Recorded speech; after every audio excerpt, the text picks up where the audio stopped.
Hello' দোস্ত, কি খবৰ?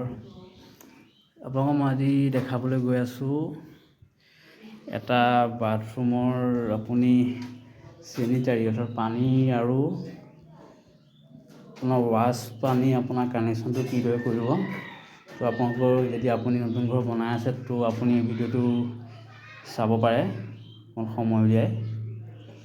কিদৰে কি দিলে বস্তুটো ভাল হয় তো আপোনাক দেখাব গৈ আছোঁ। তো চাই থাকক ভিডিঅ'টো। বহুত কথা আপুনি চাগে ঘৰটো বনায়, কিন্তু আপোনাৰ বহুত কথা আপুনি হয়তো নাজানিব পাৰে। জনা লোকৰ কথা কোৱা নাই মই, যিসকলৰ আইডিয়া নাই ঘৰ বনাইছে কিন্তু আইডিয়াটো কম দৰে, এইখিনি বস্তু আইডিয়া নাথাকেই প্ৰায় লোকৰ। তো কাৰণ ঘৰটো মানুহে জীৱনত এবাৰেই বনায়, তো সেইবাৰ আইডিয়া নাথাকে। আপুনি ভাবি আছে কি ইয়াত আপোনাৰ 3টা পাইপ আমি ওপৰলৈ কিয় উলিয়াই থৈছোঁ, ইয়াৰ কাৰণ আছে বাৰু, আপোনাক মই কৈ আছোঁ। এইটো হ'ল আপোনাৰ কোমোডৰ কানেকশ্যন। আপুনি ভাবিছে কোমোডৰ কানেকশ্যনটো এতিয়া কিয় ৰাখিলে, সেইটো কৈ আছোঁ। এইটো আপোনাৰ কোমোডৰ ফ্লাক্সৰ যিটো আপোনাৰ পানী ফ্লাক্সটো হ'ব, ফ্লাক্সৰ কাৰণে বহোৱা হৈছে। আৰু আপোনাৰ এইটো আপোনাক মই কৈ আছোঁ, এই বস্তুটো আপোনাৰ ৰুমটো ইমানখিনি মানে ওখ হ'ব। কিহৰ কাৰণে ওখ কৰিছোঁ সেইটোও ক'ম। ইমানখিনি ওখ কাৰণ এইটো আপোনাৰ ফাৰ্ষ্ট ফ্ল'ৰ হয়। ফাৰ্ষ্ট ফ্ল'ৰ যেতিয়া আমি ছাদটো ভাঙিব নোৱাৰোঁ, তো ছাদটো ভাঙিলে মজবুতি কমি যাব। তো এই বস্তুটো আপোনাৰ ইমানখিনি ওখ কৰিম বুলি কোমোডৰ জেগা, এইটো কোমোড হ'ব। ইয়াত আপোনাৰ কোমোড হ'বতো, তো ইয়াত আপুনি ইমানখিনি এইটো ওখ ঢালাই দিম। কাৰণ আৰু এটা কথা আছে, এই বস্তুটো বহুত লোকে আপোনাৰ এই যিটো কোমোডৰ পাইপ হয়, এই পাইপটো আগত নফচায়, মানে এই বস্তুটো ওখ নকৰে। তাৰ ফলত কি হয় আপোনাৰ, সেইটো আপোনাৰ মই কি হয় এতিয়া কৈ দিম, কিন্তু মেইন বস্তুটো আপোনাৰ লাষ্ট মই ভিডিঅ' দিম, এই ভিডিঅ'ত গম পাব। যিটো কমপ্লিট হ'ব যেতিয়া গোটেই ৰুম, তেতিয়া মই এটা ভিডিঅ' বনাম। তো এই বস্তুটো আপোনাৰ এই কোমোডটো মানুহে এই টাইলছ লগোৱাৰ পিছত আনে, আৰু পি টাইপৰ কোমোড, মানে বুজি পাইছেনে? পি টাইপ মানে হ'ল আপোনাৰ এই কোমোডটো এই পাইপডাল ওপৰেদি থাকিব, টাইলছৰ ওপৰত ওলাই থাকে মানে।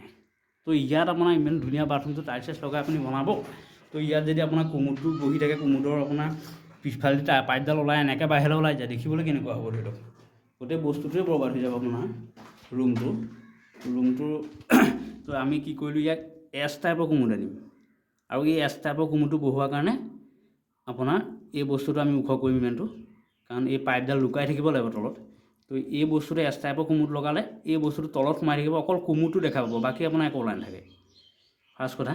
আৰু ছেকেণ্ড কথা, আপোনাৰ এই পাইপটো যে ৰাখিছোঁ আমি, এইটো পাইপ মানে নৰ্মেলি পাইপটো আপোনাৰ এই চুকত দি দিয়ে, চুকত ফুটাটো ৰাখি দিয়ে আৰু পাইপ এখন লগাই দিয়ে, কাম চেচ। সেইটো নহয় একচুৱেলি কথাটো এইটো কি, এই পাইপটো আমি ইয়াত ৰাখিছোঁ কিয়, এই কোমোড হ'ব, কোমোডৰ ডাউনটো এইফালে হ'ব। মানে আপোনাৰ কোমোডৰ একচুৱেলি ফ্ল'ৰটো মানে যিটো টাইলছ হ'ব ন, এই টাইলছৰ ডাউনটো এইফালে থাকিব। এই বস্তুটো চুকত দিয়া নাই আমি, চুকত থাকিলে বস্তুটো ভাল নহয়। এই চাইডে দিছোঁ কিয়, এইফালে চাফা কৰিবৰ কাৰণে ভাল হয়, টাইলছটো আপোনাৰ যদি লেতেৰা নহয়, দেখি থাকিব চাফা লেতেৰা হ'লে। তো এই বস্তুটো এইফালে আমি ইয়াত বহাই দিছোঁ। এই বস্তুটো এইটো আপোনাৰ গোটেই ৰুমৰ যিটো কোমোডৰ বাহিৰত যিটো পানীতে পৰিব, সেই পানীটো আপোনাৰ এইফালেদি ওলাই যাব। আৰু আপোনাৰ এই বস্তুটো বহাইছোঁ আমি ৱাশ্বিং মেচিনৰ কাৰণে। এই বস্তুটো ৱাশ্বিং মেচিনৰ কাৰণে বহাইছোঁ। ৱাশ্বিং মেচিন লিখিতে ৱাশ্বিং মেচিনটো হ'ব আমাৰ, এইখন জেগাত ৱাশ্বিং মেচিন হ'ব। এইটো বহাইছোঁ আমি বেচিনৰ কাৰণে, ৱাশ্ব বেচিনৰ কাৰণে।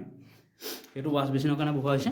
ৱাশ্ব বেচিনটো আপোনাৰ এইকণতে হ'ব। আমি এইটো FT লগাই থোৱা আছে। ইয়াত টেপ পাইপ কানেকশ্যন পাইপ হৈ পেলাই টেপ ফিটিং হ'ব।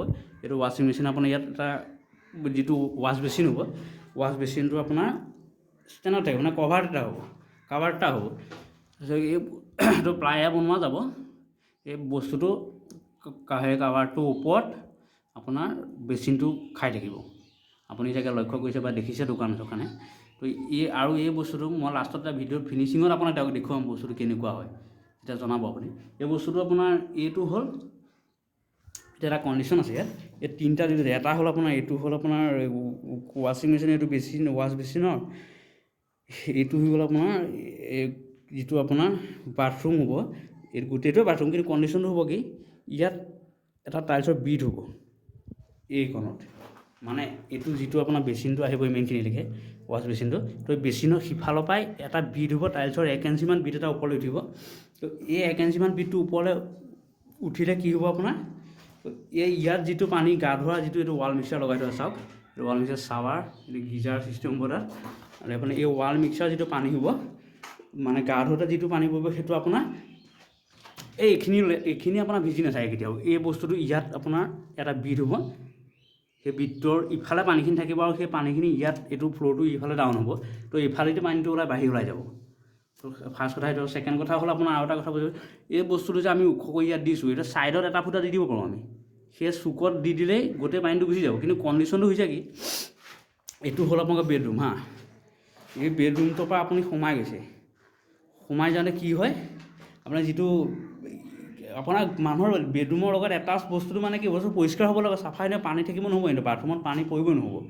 তো বস্তুটো এইটো আপোনাৰ যিটো ৱাশ্বিং মেচিনৰ পানী ডাইৰেক্ট পাইপত সোমাই যাব, বেচিনৰ পানী ডাইৰেক্ট পাইপত সোমাই যাব, এইটো এই বাথৰুমটো আপোনাৰ টোটেলি এইফালে ডাউন হ'লে এইটো পূৰা শুকাই থাকিব। তো বাথৰুমৰ পানীটো ইয়ালৈ যোৱা কথা নাই, ইয়াত আপোনাৰ কোনো প্ৰব্লেমেই নাই, ইয়াত কাভাৰ হৈ মানে চাফা হৈ থাকিব জেগাটো মানে, আৰু পানী কিন্তু ওপৰত শুকাই থাকিব বাথৰুম।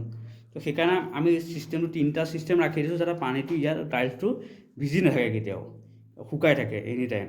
গা ধোৱা পানীটোতো আপোনাৰ এই গা ধোওঁতে পানী পৰিব গাত, তো এইটো পানীটো ইফালে ওলাই যাব, গা ধোৱাৰ পিছত শুকাই যাব।